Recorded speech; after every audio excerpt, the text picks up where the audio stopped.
നമസ്കാരം. ഇന്ന് അഷ്ടോത്തര നാമാവലി എന്നുള്ള പങ്ക്തിയിൽ ശ്രീ സുബ്രഹ്മണ്യ അഷ്ടോത്തര നാമാവലിയാണ് പ്രസൻറ്റ് ചെയ്യണത്. ആരാണ് സുബ്രഹ്മണ്യൻ? ആറുമുഖൻ എന്നുള്ള പേരിലും ദേവന്മാരുടെ സേനാപതി എന്നുള്ള നിലയിലും ജ്ഞാനത്തിൻ്റെ തിരുവവതാരം എന്ന നിലയിലൊക്കെ സുബ്രഹ്മണ്യൻ പഴനിയാണ്ടവൻ വളരെ പ്രസക്തിയുള്ളൊരു കഥാപാത്രമാണ്. അപ്പോൾ സുബ്രഹ്മണ്യ അഷ്ടോത്തര നാമാവലി ഇനി ചിത്ര നക്ഷത്രത്തിലുള്ളവർക്ക് ഓരോ 27 നക്ഷത്രങ്ങൾക്ക് ഓരോ ദേവൻ അധിപനാണ്. അത് സ്കന്ദസ്വാമി സുബ്രഹ്മണ്യനാണ് ഒന്ന്. അതേപോലെ കൂവളമാണ് അവരുടെ മരം, മനസ്സിലായില്ലേ? അപ്പോൾ ഇങ്ങനെ മൃഗങ്ങൾ വൃക്ഷങ്ങൾ ഒക്കെ പറയുന്നുണ്ട്. ഇതൊക്കെ അറിഞ്ഞ് വേണ്ടത് ചെയ്താൽ ശാന്തിയും സമാധാനവും ഉണ്ടാവും എന്നുള്ളതിൽ യാതൊരു തർക്കവുമില്ല. അപ്പോൾ നമുക്ക് സുബ്രഹ്മണ്യ അഷ്ടോത്തര നാമാവലി എന്തു പറയണു നോക്കാം. ഓം സ്കന്ദായ നമഃ, ഓം ഗുഹായ നമഃ, ഓം ഷൺമുഖായ നമഃ, ഓം ഫാലനേത്രസുതായ നമഃ. ശിവൻ്റെ മകൻ നർത്തം. ഫാലനേത്രസുതായ നമഃ, ഓം പ്രഭവേ നമഃ, ഓം പിംഗളായ നമഃ, ഓം കൃത്തികാസൂനവേ നമഃ. കാർത്തിക ദേവി ആണ് ഈ കുട്ടി. ഈ എന്താണ് പറയുക, 6 അഗ്നികുണ്ഡങ്ങളെ എടുത്ത് ഒന്നാക്കി. അതുകൊണ്ടാണ് 6 തലയും ഒരു ഉടലും. അപ്പോൾ ഈ കുട്ടികൾക്ക് അമ്മിഞ്ഞപ്പാലൊക്കെ കൊടുത്തുള്ളത് കൃത്തികാദേവി. അതുകൊണ്ടാണ് കൃത്തികാസൂനവേ നമഃ, ഓം ശിഖിവാഹനായ നമഃ, ഓം ദിഷദ്ഭുജായ നമഃ. ഈ 12 കൈയുള്ളവൻ അർത്ഥം. ഓം ദിഷന്നേത്രായ നമഃ, 12 കണ്ണുള്ളവൻ അർത്ഥമായി. ഓം ശക്തിധരായ നമഃ, വേലിനെയാണ് ശക്തി എന്ന് പറയുന്നത്. ശക്തി എന്ന് പറഞ്ഞാൽ പരമമായ ഈശ്വരി, പാർവതി ദേവി എന്ന് അർത്ഥമുണ്ട്. അപ്പോൾ പാർവതിയുടെ ശക്തിയാണ് വേലിൽ. കുന്തെന്ന് പറയും മലയാളത്തിൽ കേട്ടോ. ഓം ശക്തിധരായ നമഃ, ഓം പിശിതാശപ്രഭഞ്ജനായ നമഃ, ഓം താരകാസുരസംഹാരിണേ നമഃ. സുബ്രഹ്മണ്യൻ ജന്മമെടുത്തത് താരകാസുരനെ വധിക്കാൻ വേണ്ടിയിട്ടാണ് എന്നാണ് സ്കന്ദപുരാണം പറഞ്ഞത്. ഓം താരകാസുരസംഹാരിണേ നമഃ, ഓം രക്ഷോബലവിമർദ്ദനായ നമഃ, ഓം മത്തായ നമഃ, ഓം പ്രമത്തായ നമഃ, ഓം ഉന്മത്തായ നമഃ, ഓം സുരസൈന്യസുരരക്ഷകായ നമഃ. ഇവിടെയാണ് ദേവന്മാരുടെ എന്താ പറയുക, സൈന്യാധിപതിയായിരുന്നു ആര്? സുബ്രഹ്മണ്യൻ. സുരസൈന്യ സുരക്ഷകായ നമഃ എന്നാണർത്ഥം. അല്ല വാക്ക്. ഓം ദേവസേനാപതയേ നമഃ. ഭഗവാന്റെ ഒരു ഭാര്യയുടെ പേരാണ് ദേവസേന. വേറൊന്ന് വള്ളി. അങ്ങനെ 2 ദേവസേന. വള്ളി ദേവസേന സമേത സ്വാമിനെ നമഃ എന്ന് ബ്രാഹ്മണർ പറയും. ഓം പ്രാജ്ഞായ നമഃ, ഓം കൃപാനവേ നമഃ, ഓം ഭക്തവത്സലായ നമഃ, ഓം ഉമാസുതായ നമഃ, പാർവതിയുടെ മകൻ. ഓം ശക്തിധരായ നമഃ, ഓം കുമാരായ നമഃ, ഓം ക്രൗഞ്ചധാരണായ നമഃ, ഓം സേനാനയേ നമഃ, ഓം അഗ്നിജന്മനേ നമഃ, ഓം വിശാഖായ നമഃ, ഓം ശങ്കരാത്മജായ നമഃ, ഓം ശിവസ്വാമിനേ നമഃ. ഓം ഗണസ്വാമിനേ നമഃ. ഓം സർവസ്വാമിനേ നമഃ. ഓം സനാതനായ നമഃ. ഓം അനന്തശക്തയേ നമഃ. അനന്തശക്തയെ എന്ന് പറയുന്നത് അന്ത്യമില്ലാത്തത്, എല്ലാ ശക്തിയുടെയും ഉറവിടം. അപ്പോൾ ഈ ഭാവം വേണം. ഈ നാമാവലി കേൾക്കുമ്പോൾ, നാമാവലി ചൊല്ലുമ്പോൾ നമ്മൾക്കൊരു ഭാവന വേണം. ആ ഭാവനയാണ് നമ്മൾക്ക് ശക്തി തരുന്നത്, അല്ലെങ്കിൽ അനുഗ്രഹം തരുന്നത്. ഓം അനന്തശക്തയേ നമഃ. ഓം അക്ഷോഭ്യായ നമഃ.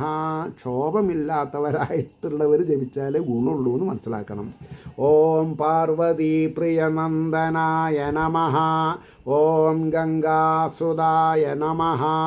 ഓം ശരോദ്ഭൂതായ നമഃ. ഓം ആഹൂതായ നമഃ. ഓം പാവകാത്മജായ നമഃ. ഓം ജൃംഭായ നമഃ. ഓം പൃജംഭായ നമഃ. ഓം ഉജ്ജൃംഭായ നമഃ. ഓം കമലാനന സംസ്തുതായ നമഃ. ബ്രഹ്മാവിന് ഉപദേശം കൊടുത്തവർക്ക് അർത്ഥം പറയണം. ഓം ഏകവർണായ നമഃ. ഓം ദ്വിവർണായ നമഃ. ഓം ത്രിവർണായ നമഃ. ഓം സുമനോഹരായ നമഃ. ഓം ചതുർവർണായ നമഃ. ഓം പഞ്ചവർണായ നമഃ. ഓം പ്രജാപതയേ നമഃ. ഓം അഹസ്പതയേ നമഃ. ഓം അഗ്നിഗർഭായ നമഃ. ഓം ശമീഗർഭായ നമഃ. ഓം വിശ്വരേതസേ നമഃ. ഓം സുരാരിഗ്നേ നമഃ. ഓം ഹരിദ്വർണായ നമഃ. ഓം ശുഭകരായ നമഃ. ഓം വാസവായ നമഃ. ഓം ഉഗ്രവേഷപ്രദേ നമഃ. ഓം പൂഷണേ നമഃ. ഓം ഗഭസ്തിനേ നമഃ. ഓം ഗഹനായ നമഃ. ഓം ചന്ദ്രവർണായ നമഃ. ഓം കലാധരായ നമഃ. ഓം മായാധരായ നമഃ. ഓം മഹാമായിനേ നമഃ. ഓം കൈവല്യായ നമഃ. ഓം ശങ്കരീസുതായ നമഃ. ഓം വിശ്വയോനയേ നമഃ. ഓം അമേയാത്മനേ നമഃ. ഓം തേജോനിധയേ നമഃ. ഓം അനാമയായ നമഃ. ഓം പരമേഷ്ഠിനേ നമഃ. ഓം പരബ്രഹ്മണേ നമഃ. ഓം വേദഗർഭായ നമഃ. ഓം വിരാട്സുതായ നമഃ. ഓം പുളിന്ദകന്യാഭർത്രേ നമഃ. ഓം മഹാസാരസ്വതാവൃതായ നമഃ. ഓം ആശ്രിതാഖിലദാത്രേ നമഃ. വളരെ ശ്രദ്ധിക്കേണ്ട വാക്കാണ്. ആശ്രിതന്മാർ എത്രയുണ്ടോ അത്രയും ആൾക്കാരെ സംരക്ഷിക്കും. പക്ഷെ നമ്മൾ ഭഗവാനെ ആശ്രയിക്കണം. ഭഗവാനെ ആശ്രയിക്കണമെങ്കിൽ നമ്മൾ ആരായിരിക്കണം? സത്വഗുണനിധികളായിരിക്കണം, സാത്വിക ഗുണനിധികളായിരിക്കണം. രജോ ഗുണം കൊണ്ടും തമോ ഗുണം കൊണ്ടും നേടാൻ സാധിക്കാത്തതാണ് ഈശ്വരാനുഗ്രഹം. അപ്പോൾ നമ്മൾ ഓരോരുത്തരും ആരായിരിക്കണം? അഹിംസാ പരമോ ധർമ്മ എന്നുള്ളതിൽ വിശ്വസിക്കണം. അല്ലാതെ കൊണ്ട് കിട്ടിയതിനൊക്കെ ജീവജാലങ്ങളെ കൊന്നു തിന്നും കൊണ്ട് നാമം ചൊല്ലിയിട്ട് യാതൊരു കാര്യമില്ല. കാരണം ഭഗവാൻ പരബ്രഹ്മസ്വരൂപനാണ്. എല്ലാവരും എല്ലാ ജീവജാലങ്ങളിലും അന്തസ്ഥനായിട്ടും കൂടസ്ഥനായിട്ടും ഇരിക്കുന്നുണ്ട്. അതുകൊണ്ടാണ് ഓം ആശ്രിത അഖിലദാത്രേ നമഃ. എന്തൊക്കെ ഉണ്ടോ അതൊക്കെ കൊടുക്കുന്ന ആശ്രിതന്മാരെ. ഓം ചോരഘ്നായ നമഃ. ഓം രോഗനാശനായ നമഃ. ഓം അനന്തമൂർത്തയേ നമഃ. ഓം ആനന്ദായ നമഃ. വേണ്ട വിധത്തിൽ ദേവീദേവന്മാരെ ഉപാസിച്ചാൽ ആനന്ദം അനുഭവിക്കാം. വേണ്ട രീതിയിലായിരിക്കണം. ഓം ശിഖണ്ഡീകൃതകേതനായ നമഃ. ഓം ഡംഭായ നമഃ. ഓം പരമഡംഭായ നമഃ. ഓം മഹാഡംഭായ നമഃ. ഓം വൃഷാകപയേ നമഃ. ഓം കാരണോപാത്തദേഹായ നമഃ. ഓം കാരണാതീതവിഗ്രഹായ നമഃ. ഓം അനീശ്വരായ നമഃ. ഓം അമൃതായ നമഃ. ഓം പ്രാണായ നമഃ. ഓം പ്രാണായാമപരായണായ നമഃ. ഓം വൃത്രഹന്ത്രേ നമഃ. ഓം വീരഘ്നായ നമഃ. ഓം രക്തശ്യാമകലായ നമഃ. ഓം മഹതേ നമഃ. ഓം സുബ്രഹ്മണ്യായ നമഃ. ഓം ഗ്രഹപ്രീതായ നമഃ.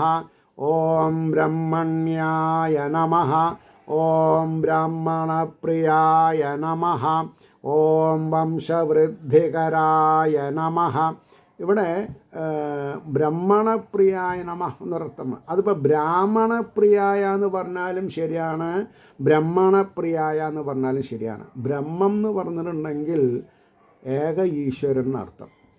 സത്യത്തിൽ ഈശ്വരൻ ഒന്നേ ഉള്ളൂ.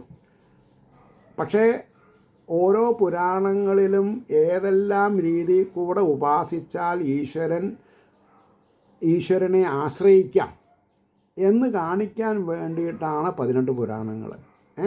അപ്പോൾ ഇവിടെ ബ്രാഹ്മണപ്രിയ എന്ന് പറഞ്ഞാലും ശരി, ബ്രഹ്മണപ്രിയ എന്ന് പറഞ്ഞാലും അർത്ഥം ഒന്ന് തന്നെയാണ്. ഓം വംശവൃദ്ധികരായ നമഃ. നമ്മുടെ വംശത്തെ അഭിവൃദ്ധി തരുന്നത് ഭഗവാനാണ്. ചിലവർക്ക് കുട്ടികളുണ്ടാവില്ല, അപ്പോൾ വംശം വർദ്ധിക്കില്ല.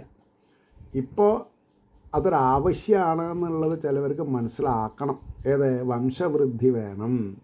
ഓം വേദവേദ്യായ നമഃ.